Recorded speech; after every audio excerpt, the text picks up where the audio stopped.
Well, hey there, Mama, and welcome back to the Moms Overcoming Overwhelm podcast, episode number 204. I'm Emily McDermott, and I am here beside you on this journey as we work together to declutter your home, head, and heart. Now, many of you struggle with the potential usefulness for something, which means that you can always see a potential reality where you could perhaps use something in the future, which is why you hold on to it, or perhaps you don't want anything going to the landfill. And so you figure, okay, I don't want to go to the landfill. Don't really know if the donation center is actually going to do something with it that I want them to. So I'd rather just hang on to the item. So if you struggle with feeling wasteful, we're going to be going over the reasons that might be and 3 cognitive distortions that are causing you to hold on to what you don't need and what we can do about it. So, what do you say? Grab the notebook and pen and let's dive into today's episode. I want to thank everyone who has left a rating or review for this podcast. We are coming up almost on our 3-year anniversary, which I can hardly believe. It's been so fun being able to do these solo episodes where we really get into the tactical decluttering and then also the mindset work that needs to happen in order to declutter your home, head, and heart, but also being able to talk to some amazing people. And I have a lot of great guests coming up in the next several months that I know you're really going to enjoy. So if you have enjoyed one episode or all 204, it would mean so much to me that either on Spotify or Apple Podcasts or wherever you listen to the podcast, if you have the ability to leave a rating or review, that you would do so. I love hearing your feedback and I really appreciate it. All right, so when I think about being wasteful, or rather not being wasteful, I think about my grandmother. Now, my grandmother passed away in 2021.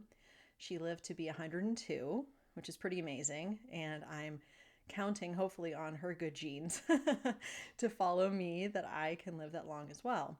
But in her final years, she was in a nursing home. And when my mom would visit, she would find paper cups and tissues and the containers that her medication came in just kind of squirreled away everywhere. And part of the reason was that my grandmother was alive during the Depression.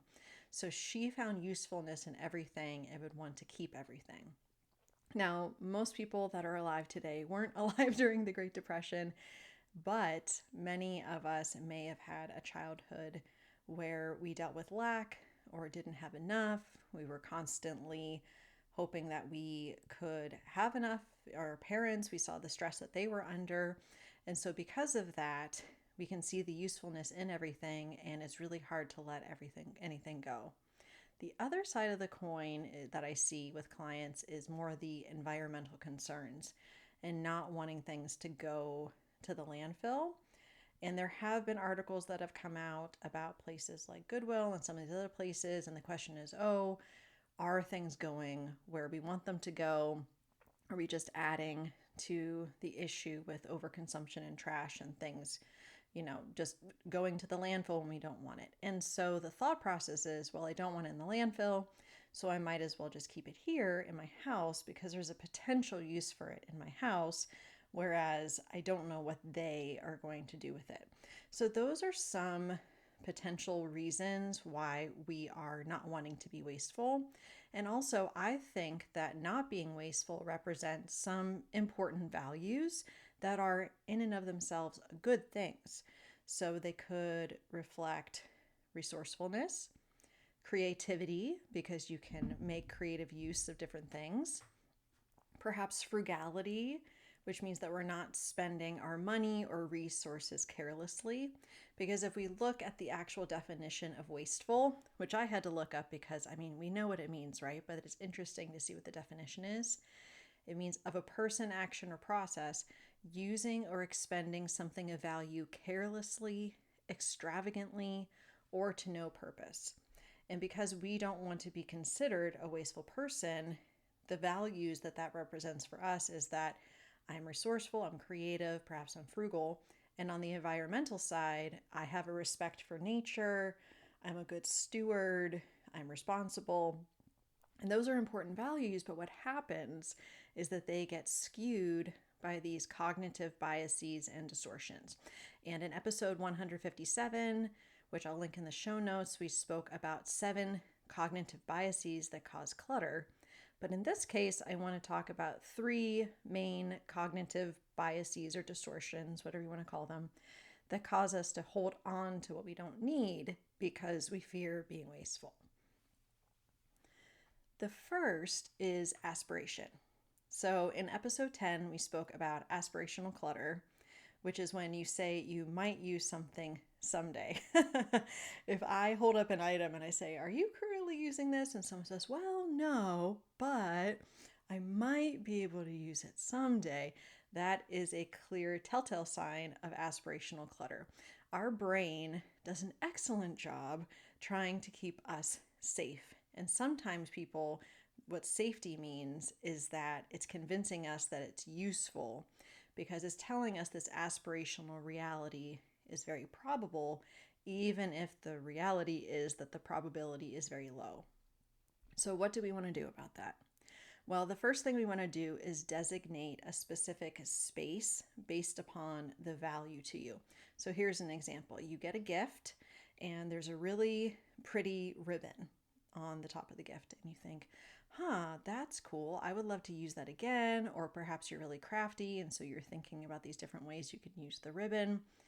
And that might be, but how many ribbons do you have already? How many craft projects are you actually doing? How often do you need them for gifts?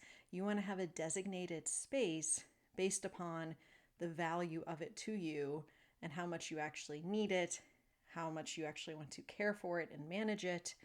And using the container concept, when that space is full, if you get another ribbon, then you need to make decisions on what stays and what goes. And the other part of it is to have a deadline for when something needs to be used. So a good friend of mine, she was telling me that her husband wanted to hold on to these like snack containers for a potential school project for their girls. And that might be true. There might be an aspirational reality where they're doing a school project that might require these kinds of containers, but we want to have a certain amount, that's the designating a space, and only keeping them perhaps until the end of the school year. And if that doesn't happen, then we're going to let them go. Perhaps we want an earlier deadline than that. But the point being that we are putting a reminder in our phones for us to actually review some of these things when we have this aspirational idea of when we might use them. So that is aspiration. And again, episode 10 can give you more information about that. Next, we have something near and dear to my heart, which is perfectionism. And in this case, perfectionism means you want to find the perfect recipient for what you are donating because you don't want it to end up in the landfill, right? But you want to find the perfect person. Perhaps you have the perfect person in mind, but you see them like once a year. Or sometimes you have like, well, maybe if I met somebody that might like this, and it's not even a person you actually know. So what do we want to do about this? Well, first of all, you want to have a specific person in mind that, and if you do, that you see them regularly. And if you're going to see them in the very near future, you want to put that item in your trunk and to schedule a time to actually see the person, or put it in a spot in your home for when you next visit the person. So for example, sometimes I collect donations that I'm going to bring back to my parents' house at Easter, Thanksgiving, or Christmas so that my nephew who comes to visit can play with the items that my boys no longer play with. So that is a scheduled plan.